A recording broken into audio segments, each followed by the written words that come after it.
Passion and enjoyment in one's work are crucial for long-term success and satisfaction. This could be said way shorter. Like, challenge yourself to say all this stuff shorter. Say it shorter. Like, one thing that got me really good at this is creating more tweets. This is like a big lesson too. Like, when it's bold, a big lesson, like, you're supposed to make it like small, concise. Like, it should be the size of this sentence right here. Like, that's like a perfect size, like 7 words, 8 words.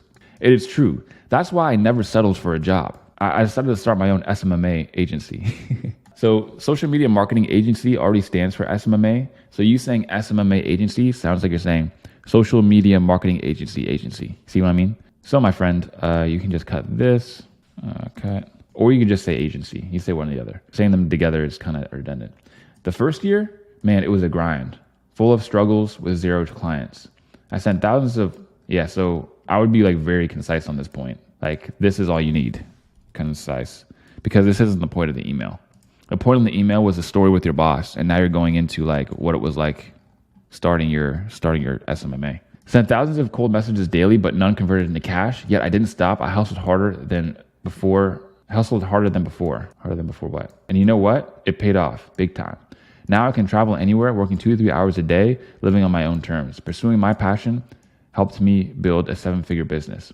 This wouldn't be possible with a job. So Tyson, set your sights high and push for it. I've got your back and I'm always cheering for you. If you need any help on your journey, reply to this email with the word what. You'll get more replies if you tell them what word to reply with. I'll be at my computer for the next few hours getting some work done. So what? So have a chance to get back at you. Renzo. P.S. If you're wondering what an agency is and how I can help you reach 10K a month ASAP, then click here to join my free class. I've got every detail covered. I might even make this double CTA. You could, you don't have to, but double CTA where you give intrigue and benefits. Sweet, man. The lesson here, like, we got to keep it like, one email, one idea. That's the expression.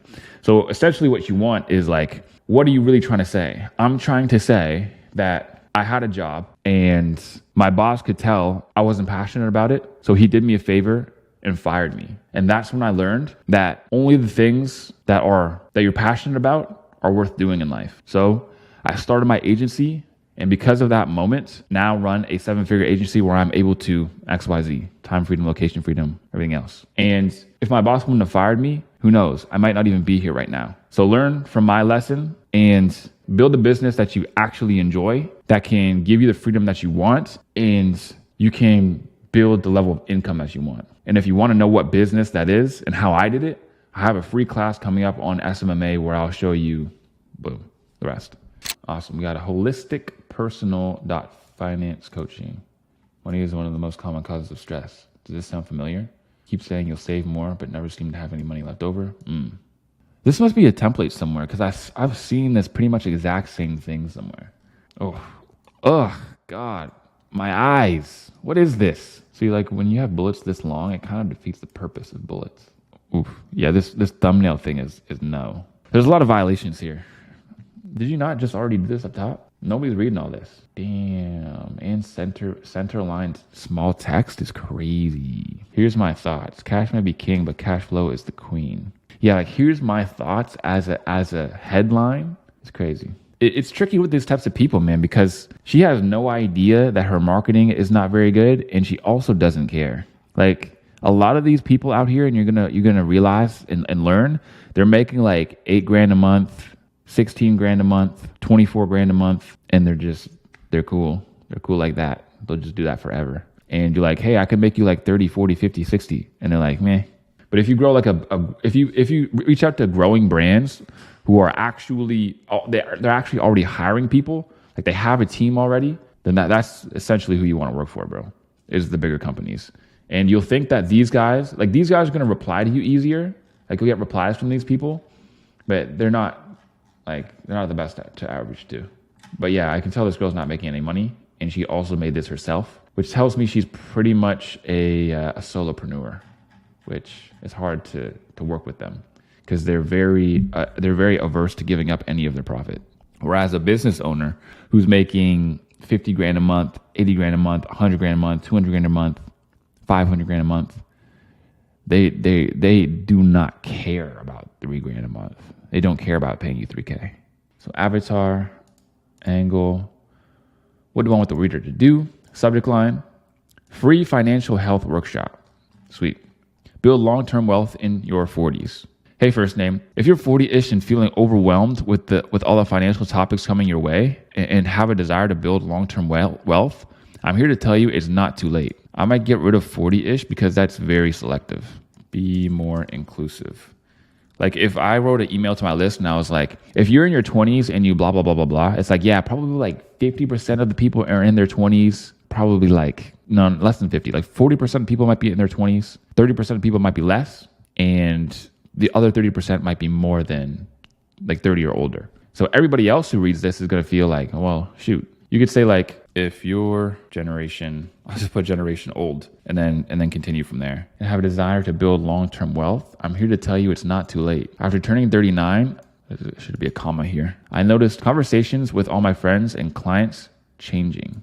After I turned 39, I noticed conversations with my friends and clients changing. They kept telling me they no longer avoid their financial health. Like, is that what they told you? Like, imagine we're having a conversation. I'm like, man, I can no longer avoid my financial health.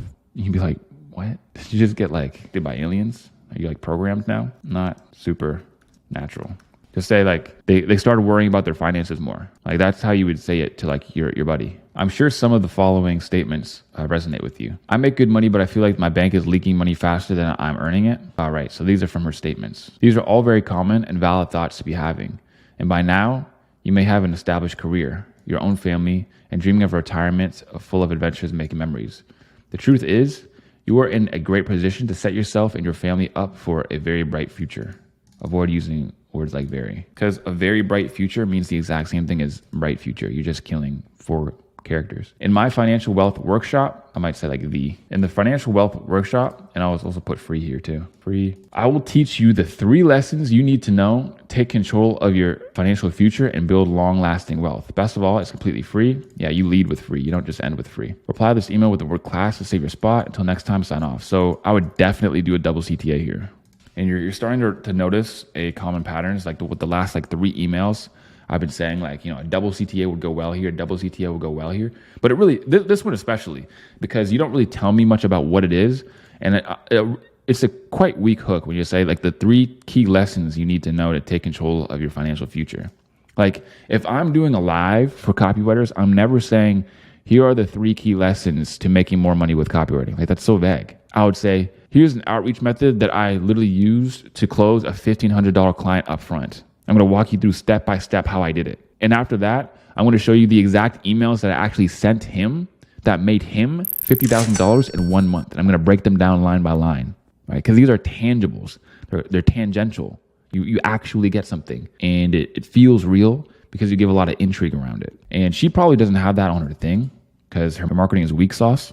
But it also probably helps to write for better businesses too. You don't need another outreach method. But this sounds like fairy tale copy, my friend. This sounds like fairy tale copy. Next time, write your copy about a business and leave the link to them at the top so that I can give you better feedback. Yeah. So again, a huge problem that copywriters have and that you should not do is writing copy for copywriters. It's like trying to get better at chess by just like destroying your 9-year-old cousin at chess every single time. Literally just like mating them in like 10 moves and they're done. It's like, you're not really going to get better at that. And it's also like trying to get better at chess by playing basketball. It's like, dude, this is not even what we're doing. like you're kind of developing your copywriting skill, but also not really. You don't need another outreach method. Hey, first name. A lot of copywriters are always looking for that brand new, super promising outreach method. Yeah, so you have a lot of filler words here. A lot of copywriters, so cut that, are always, this is filler, cut. And usually I wouldn't even review this because it's copy about copy, but I'm going to do it looking for that brand, cut, super cut outreach method that no one's ever used before. Copywriters love looking for outreach methods, or they love new outreach methods, like 5 words. Copywriters love new outreach methods. You have to realize the key isn't in the best outreach method. The key is consistency. So there's also know what's in it for me. I know what's in it for me.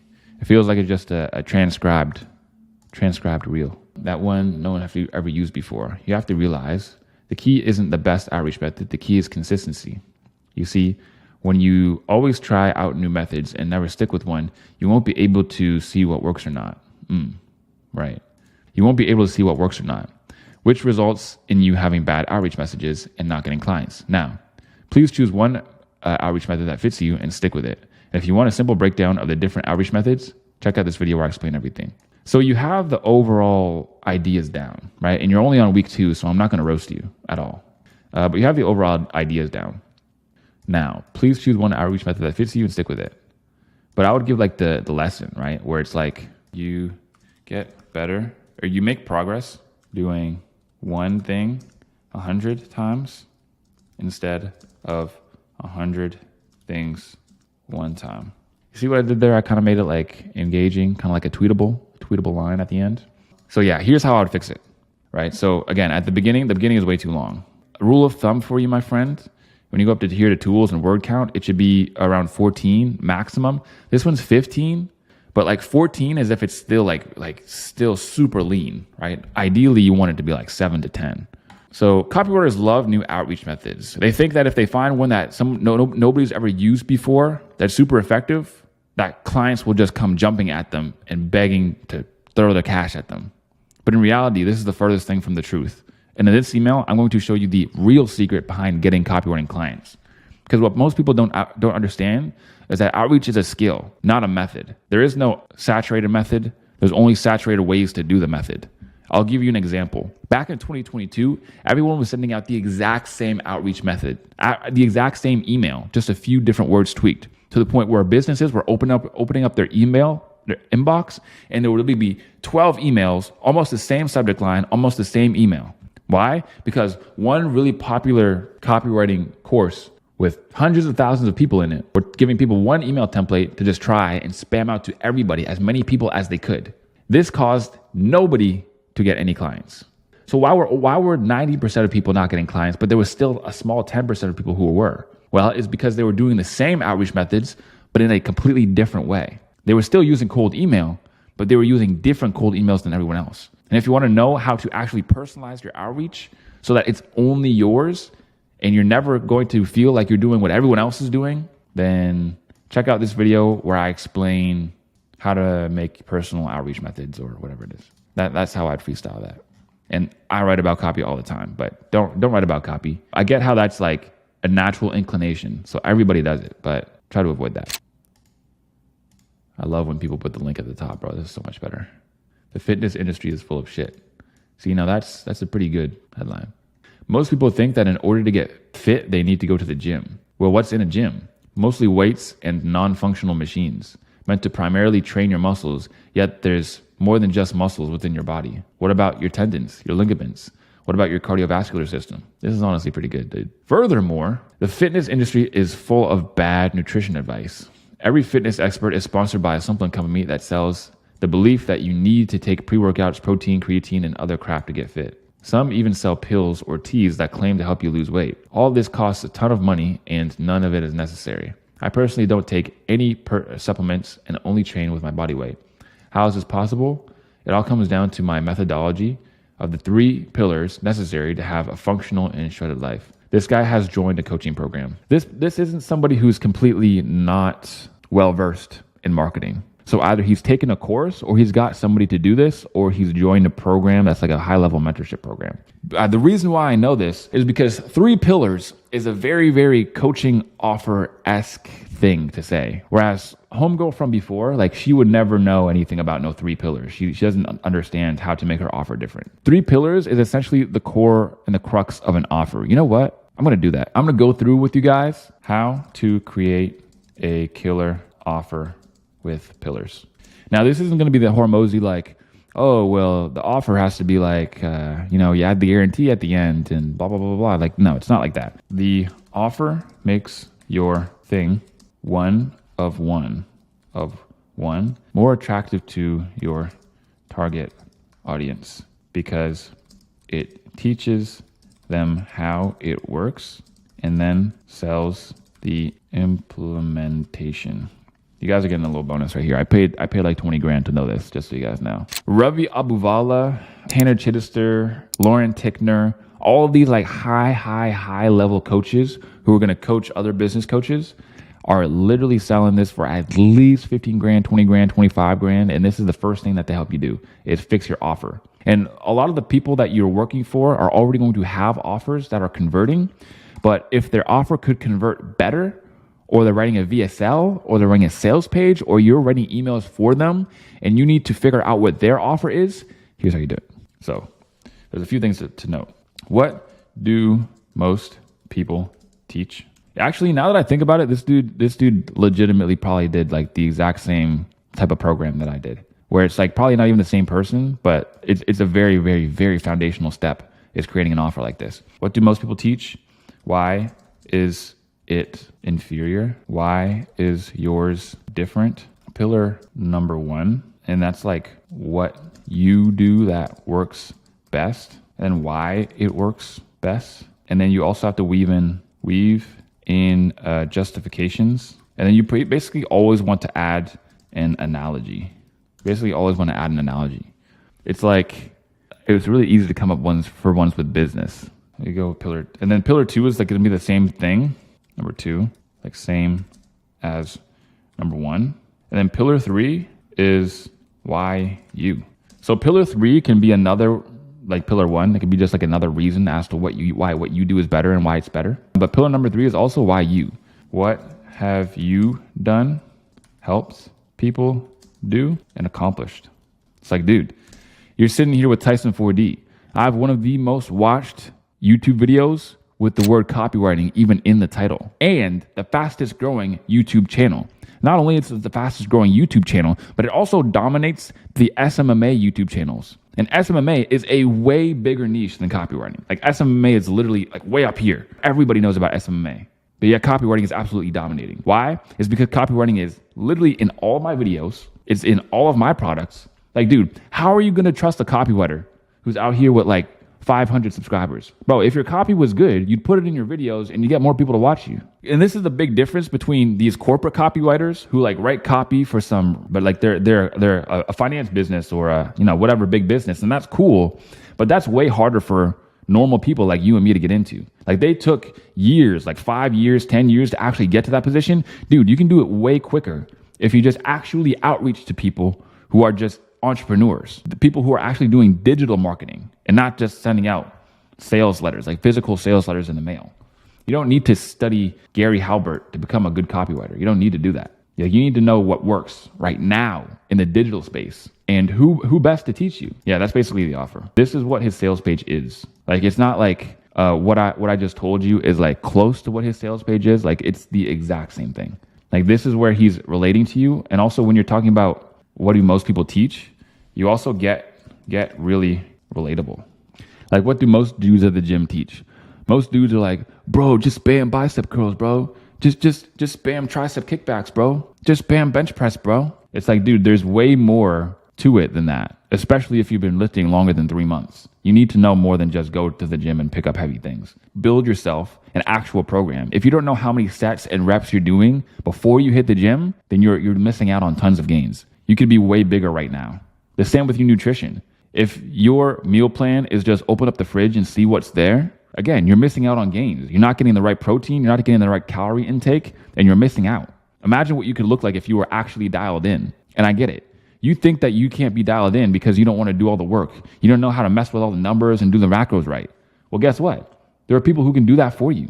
Most people do. Why it's inferior, why yours is different. And then here are the pillars. So number 1, we work with the food that you love to eat. Number 2 is that we have strategic techniques to feel full throughout the day that most people don't teach, because it's all about feeling full and being happy. You shouldn't have to starve yourself. You shouldn't have a pain or cramps in your stomach because you're hungry. And in pillar 2, we're going to teach you how to do that. Pillar 3, why us? Because I'm shredded. That's basically what this dude's going to say.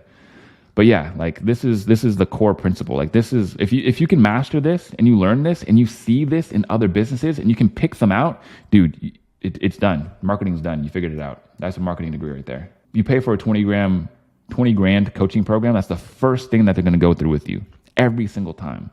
Like I've seen all their VSLs. I've seen all their marketing. I know the people who have gone through their programs. I've worked for a lot of these people. I know exactly what's in every single one of their programs. And the first thing is create an offer just like that. Here's his 3-tiered system.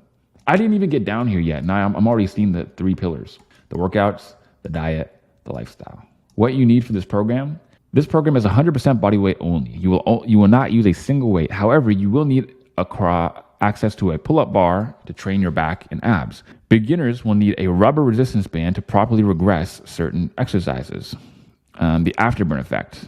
So this is one of his pillars right here. The project shred utilizes a specific style of training that is meant to cause EPOC, excess post-exercise oxygen consumption. Code word, unique mechanism. If this isn't clicking in your head already, you need to do some more practice, my friend, because this is unique mechanism 101. This means that the specific exercise and intensity of the workout has forced you to consume more oxygen, which increases your metabolic rate for 24 hours. That means, and here's the translation, that means even when you're not training, you're a fat burning machine. Now imagine doing that regularly with functional calisthenic workouts, a proper diet, and a healthy lifestyle. That's the secret to being shredded. And what is he doing here? He's literally just selling the thing that sells the thing. This is what I say all of the time. All the time. You have to sell the thing that sells the thing. A coach in your pocket, the app, take a peek, side project shred. This is what you get. Bullet copy, $14 a month, frequently asked questions, so on and so forth. Yeah. So this guy's funnel is to push people into a cheap $14 app. Once they're inside the $14 app, they get bombarded with ads to go into his one-to-one coaching program. The people who are in the one-to-one coaching program, or the people who are in the app, are going to be better to market to than just randoms on Instagram. So he's going to waste a lot less time. And dude, it's a common funnel. He's making bank. He knows what he's doing. This is the type of person you want to outreach to, bro, because he knows marketing. He understands. He has a funnel built out. His funnel is definitely converting. He's definitely making money. He has testimonials. You are much closer than you think. I would just say you're closer than you think. And closer to you think than what? Closer to what? Hey, first name. Sometimes people don't believe they can cut off their belly fat. They would say losing pounds of belly fat is not accessible to them. You said the same thing twice. And also neither of these sentences really makes complete sense, my friend. I would run this through Chat GPT. Sometimes people don't believe that they can cut off their belly fat. They would say losing pounds of belly fat is not accessible to them. Use this term twice. Use a synonym. Yeah, a lot of these things could just be ironed out with ChatGPT. I got poor genetics, I don't have time, exercise is painful, and so on. But is it really that difficult? Here's David in just 12 weeks of work.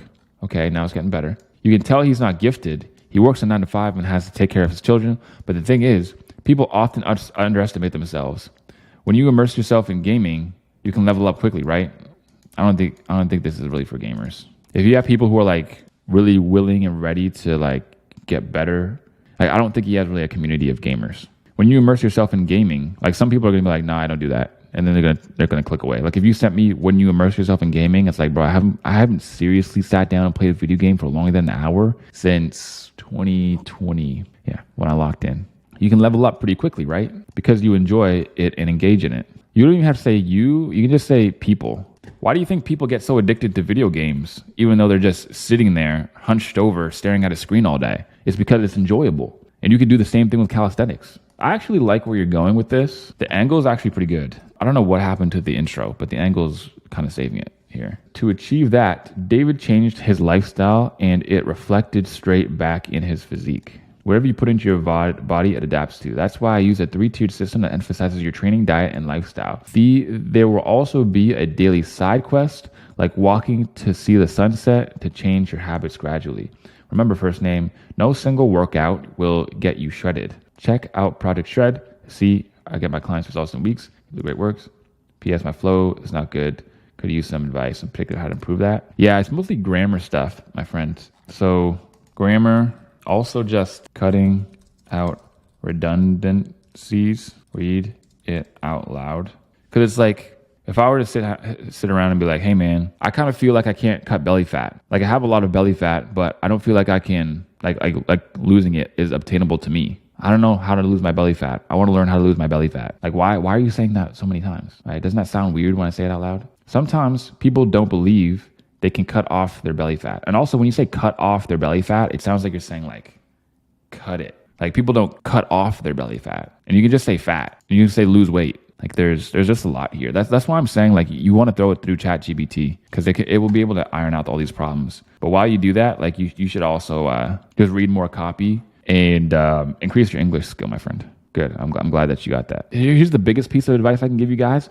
If you're feeling really stuck and really demotivated and you're like, I really don't know what to do. Like I've been doing this for like a week. I've been doing this for 2 weeks or a month. Watch some more videos. Like I know that, like I don't want you guys being in an eternal learning phase, but like watch some more outreach videos. Go back and watch the outreach videos that you saw, because a lot of the times you could look at something with new lenses because now you have experience. And after you have experience and you've been doing it for a little bit, it's almost like you're watching the video completely new again because you're going to see it from a different angle. And you're like, holy shit, I missed that. Or holy shit, that just gave me an idea. So go through the 4D Academy, go through CCA 2.0 and 3.0. Check if there's any stuff there. If you don't feel inspired yet, then go check out some of the stuff on the Tayson 4D channel. The stuff in there, like you just watch more stuff on outreach, and all of a sudden you're gonna be like, oh shoot, that's a really good idea. I'm gonna try that, and now it gets you inspired again because you're like, maybe this will be more interesting. And again, it's just like weight loss. The example we were just reading, it is like a video game. Why are you able to sit there hunched over your computer for hours and have fun? Well, because you are doing stuff, you're doing new stuff, you're making it enjoyable.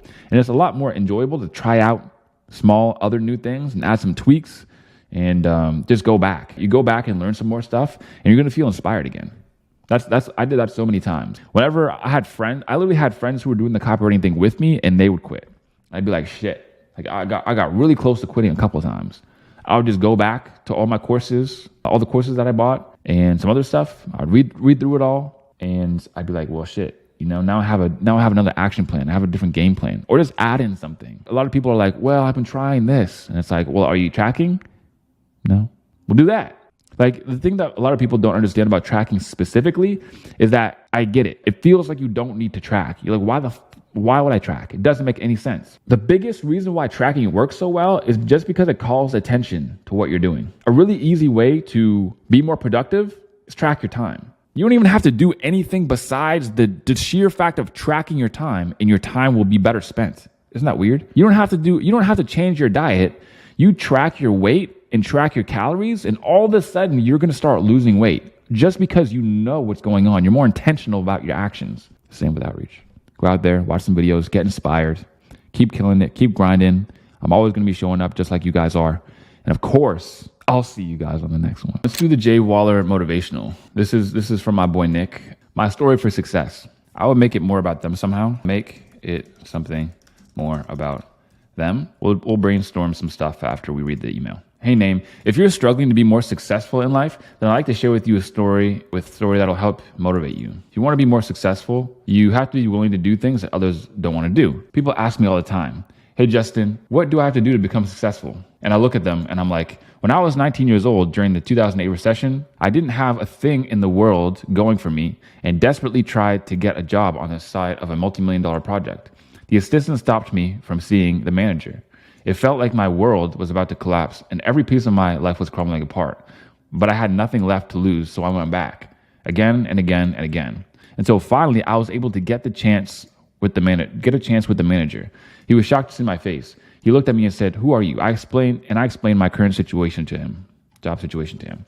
And he replied, so you mean to tell me that you came all the way from home, snuck past the guard just to talk to me into getting a job? I shit my pants. When I told him, well, yes, sir, the manager leaned back in his chair. There was an awkward pause and told me straight up, I like that shit. Name, I don't want to waste any more of your time, but if you'd like to hear more of my story and how you can become successful and level up in life, click here to join the Jay Waller group if you want more abundance in life. Okay, sweet, man. Awesome. So we have some good stuff to go over here. So, hey, Name, if you're struggling to be more successful, yeah, so there's a few things here, right? Dream state is very surface level. So we want to go deeper on what success you're talking about, because success is different to everybody. You ever see those dudes in the gym and they're like literally like 5'10" and like 200 pounds of lean muscle and like 6% body fat? And people look at them and they're like, bro, you're literally at the gym and you look like a monster. You literally look like the Hulk. Like, bro, you're done. Go home. You finished. You've completed. You're at the physique now. Like, what more do you want? But they are literally the type who are like, success is just more. Success is bigger. That's what success looks like to them. And if they were to meet a rich guy who had $1 million or whatever just sitting in the bank account, but wasn't super swole, he would consider himself more successful than the rich dude, because people measure success differently. So it's really important in copywriting or just in content in general to be very specific about what success means. So in Justin Waller's instance, it would be like, be more success as in make more money, become more important, and take care of the ones you love. That sort of success. Here's how you can talk about it. If you're struggling to become successful in life, then I'd like to share a story that'll help motivate you. So this is basically a PAS. Here's where you agitate.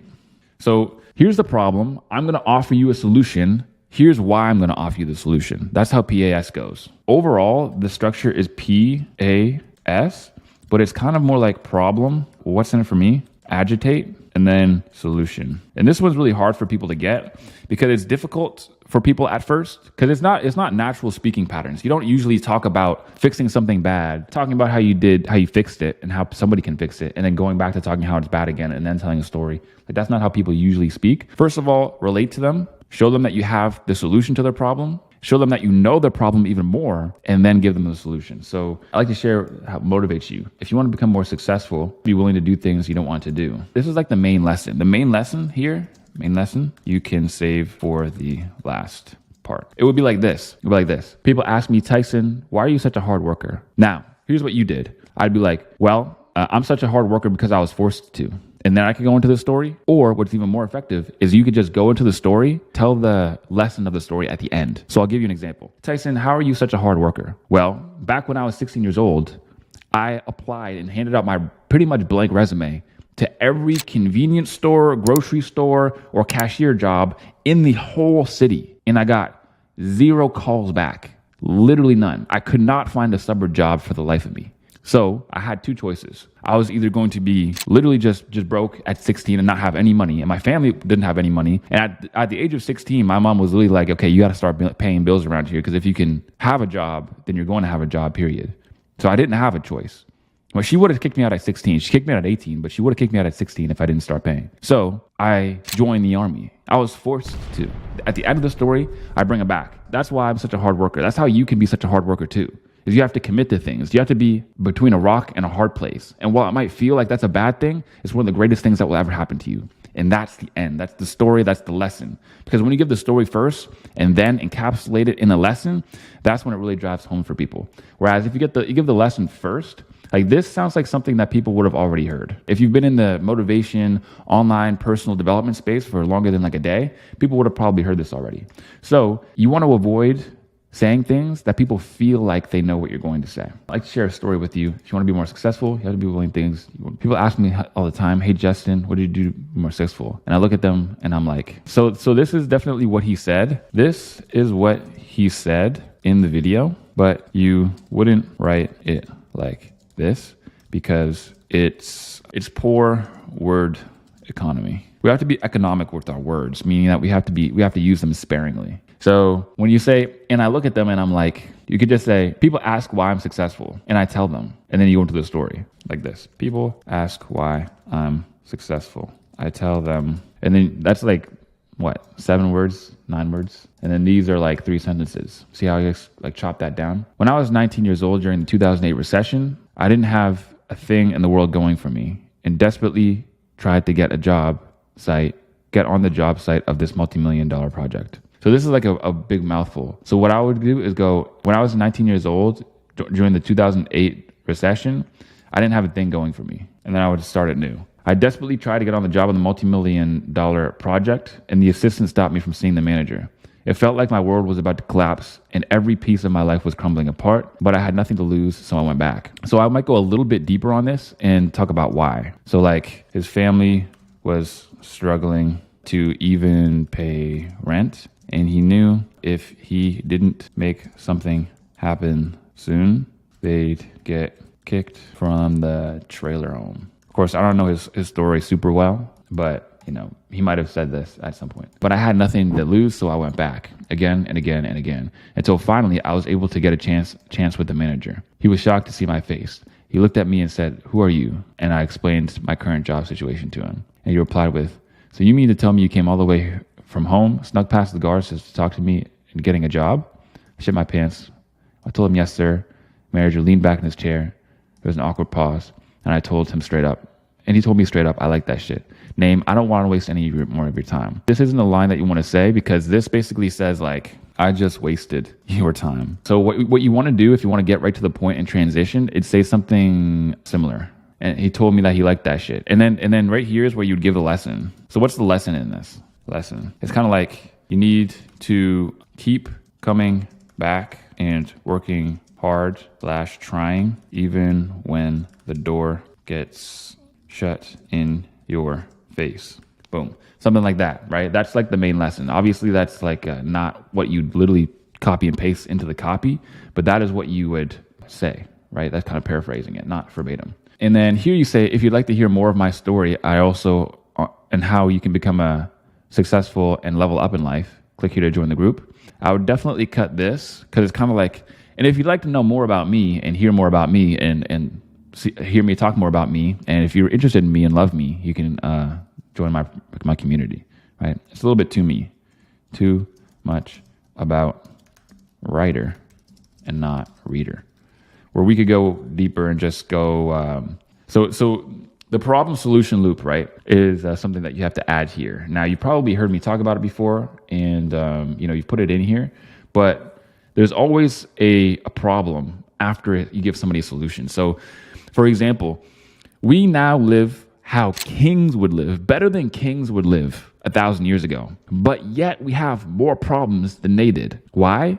Because we're more aware of our problems. So we have more solutions, but with more solutions come more problems.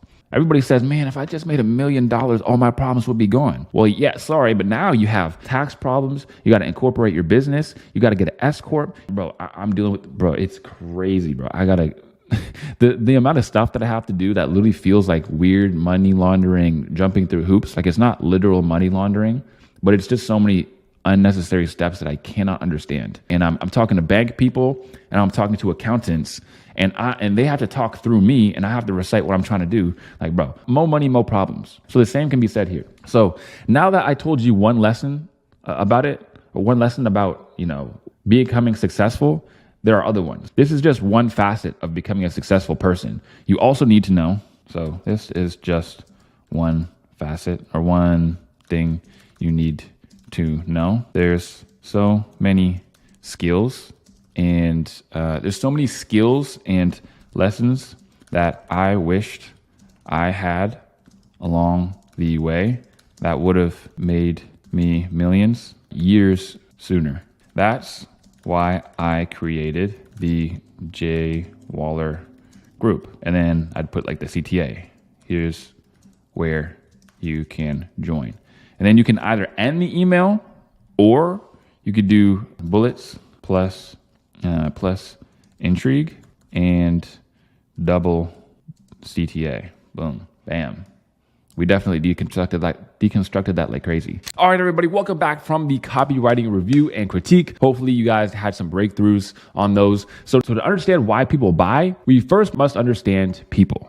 So right here, I want to go through over some psychology behind humans, why they buy, why they listen to things, how to shift their beliefs, and so on and so forth. All different ways that you can actually get people to buy or get people closer to the sale or just get them to take action. Now, the reason as to why these are so important is because a lot of people don't understand that marketing is all just psychology. Marketing in sales is just learning how to understand people, how to understand what they want and give them what they want. So people buy from people that they know, like, and trust. And this is something that's true in not only copywriting, but also in outreach as well. So understand top of mind, prove that you know what the reader is going through, and make your copy personal, like chats between friends. So these are the main bullets. So when it comes to people buying from people that they know, like, and trust, people buy from people, okay? I get it. Like, people buy things because of the product, and the product is all great and fine and dandy, but the people comes first. The brand comes first. People only buy from things that they know, like, and trust. If they don't know, like, and trust something, they're not going to buy because they just don't know if they're going to get their money's worth. Let's say you've had an experience with somebody before. Let's say you're watching somebody's fitness content on Instagram, and you go through your Instagram feed every single day.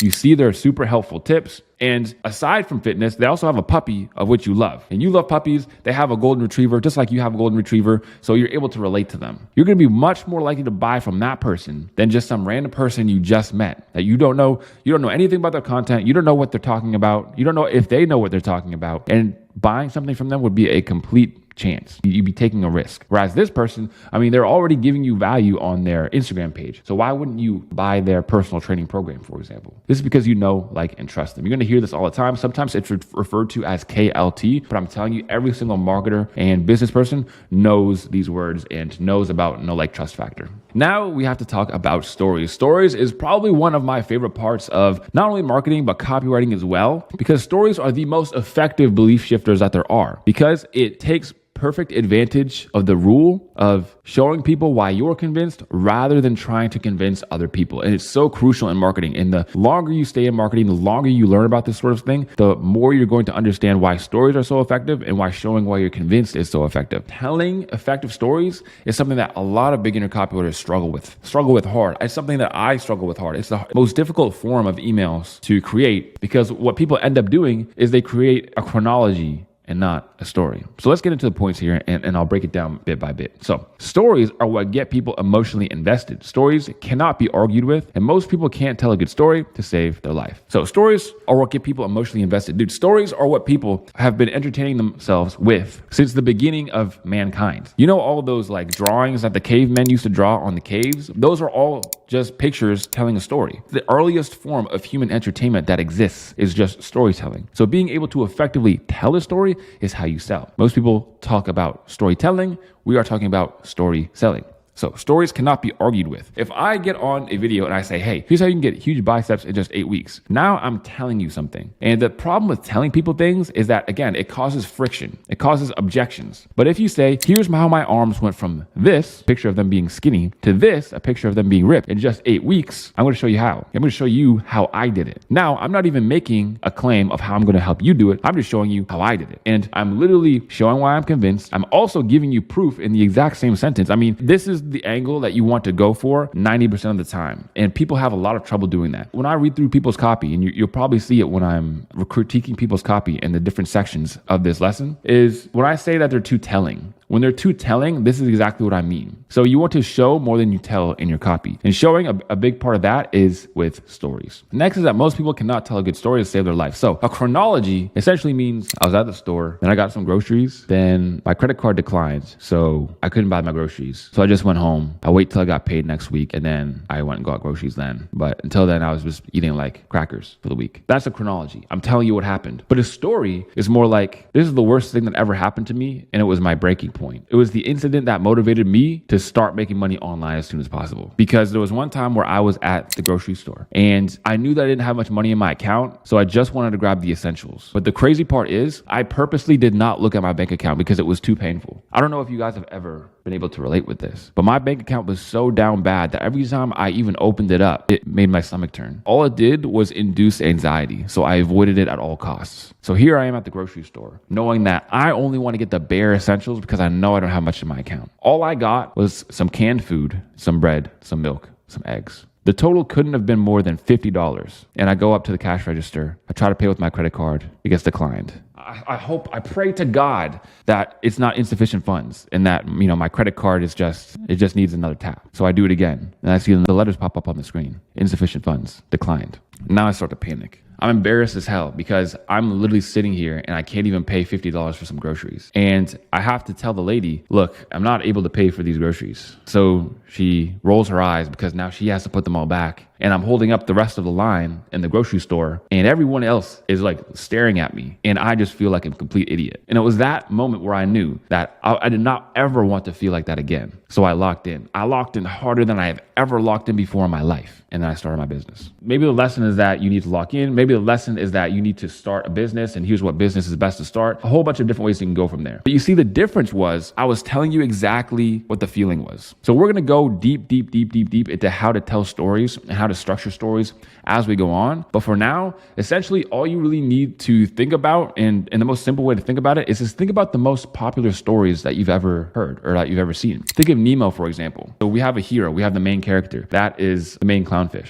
Nemo's dad is super protective, right? We can see that in the beginning. He's super protective of Nemo. Nemo gets lost and then he has all these adversities. The lesson that he learns through all of these adversities is that you shouldn't be so protective and that eventually you're going to have to let your son go. Let's talk about Spider-Man, for example. What happens in Spider-Man? But essentially what happens is he's just a kid in high school. He gets bullied. He wants this girl and he comes across all of these adversities. And through the whole story, essentially, the main lesson is what? The main lesson is with great power comes great responsibility. By telling these stories, essentially all it is you're telling a story. You're the main character or somebody's the main character. You have a goal. You have a clear goal of a path of where you want to go to. And then something happens, right? Usually it's some sort of adversity. And then through that adversity, you learn a lesson and then you give that lesson to that person and tell them what to do with it. And that is essentially in a nutshell how stories work. Now, we're going to go over example after example after example after example, but just know that that is how stories work. That's how most people get stories wrong. And that's the basics of how to tell a story. So next to know is that an ounce of proof weighs the same as 100 pounds of promise. And this is going to be said throughout the whole course, okay? Not just here with copywriting, but also with outreach as well. An ounce of proof weighs the same as 100 pounds of promise. A lot of people do way too much promising when it comes to marketing in general. And it's really not about marketing. Again, if you are able to show what works, just prove that it's worked for other people in the past, prove that it works, and come at a point of curiosity or wanting to see. So I don't know if this is going to work for you. This has worked for hundreds of other people. Let's talk about it and let's see if this will work for you. Or this will work for you if you're someone who, or this is not going to work for anybody. It's only going to work for people who. Let's go back to the personal training example. I'm not going to say I can get anybody ripped. It doesn't matter if you're this age. It doesn't matter if you're a man or a woman. It doesn't matter if you're already overweight. It's like you want to make sure that you're speaking to the right people. You want to have an avatar in mind. So what you would do instead is say, look, this is something that's already worked for dozens of other people. And if you're somebody who is coachable, you're serious about this, and you're actually genuinely looking for what works and not just some shortcut, some hack that's not actually going to work out in the end, then this is what's for you. Testimonial marketing is the most safe yet effective form. So testimonial marketing is, again, just telling the stories of other people who you've helped in the past or other people who have had success with the product. Show the receipts of your claims and show, don't tell. Make promises attainable and hyper specific. So all pretty much self-explanatory. Next, perceived value is what drives action. Here's the thing, before I even get into the bullets, nobody buys something that's worth the price tag. Nobody buys something for $100 that's worth $100, weirdly enough. People want to buy things that have a higher perceived value than what they're paying. So if I see something and I'm like, damn, that's probably worth hundreds of dollars, $200, I'd buy it for $100. That's how everybody is. People never buy things that cost what they're worth. Basically what I just said. Benefits bullets are the most efficient way to perceive value and compare and contrast to other products while throwing stones. This is the big one. Comparing and contrasting to other methods, other things. So if you were to get yourself a personal trainer at the gym, like at a commercial gym, it would literally cost you hundreds of dollars per month. And they do what? 3 sessions with you per month? Completely out of the question. What's the point at that point? Why not just, and then you give them a better opportunity. People only buy if it's now or never. The feeling of missing out is one of the most powerful things that you can use in all of your copywriting. Use situational urgency like a deadline to inspire action. This can also be used with situational scarcity. Understand that more fact-based these are, the better these work. So the example that I love to give is, oh, well, you better get our ebook quick because our ebook is going to run out. We're going to sell out of copies of an ebook that is literally just held on the internet that is infinite. Doesn't make any sense, does it? So instead, we want to use things like situational urgency and situational scarcity. Now, there's non-situational scarcity, like for the first 10 people who buy, I'm going to also throw in this bonus. That's just a marketing tactic. That's just for the sake of being a marketing tactic. There's nothing wrong with that, but you only want to use those in promotions situations, and you want to use them very, very sparingly because it's very obvious that you're trying to get more sales, which there's nothing wrong with that, but it's going to cost you goodwill. It's going to cost you brownie points. People are going to see you as a little bit more salesy, which is not what you want. So instead, what you can do is use situational urgency and situational scarcity. For example, dude, the housing market is going crazy right now. Everybody's complaining because the housing market is so high. But you want to know the funny thing is that the best time to get into real estate is right now. Because while things might be flying high right now, they're not going to be flying high forever. And as soon as it dips below what it currently is, then that's when everybody starts buying. So if you learn now, when the opportunity arises in the very, very, very near future, it could be as soon as next month, you're going to be prepared. You're going to be like one of those people who bought up all the real estate after the 2008 financial crisis. And those are the people who literally bought a house for 200 grand and are now selling it for millions. And if you want that to be you, then click here to learn about real estate, right? That's kind of how that works. The same with scarcity. Scarcity is essentially just there's only 100 left, whereas urgency is this is only going to last for a limited amount of time. Those are the difference between scarcity and urgency. And next, we have to talk about putting the reader first, okay? Extremely important. So instead of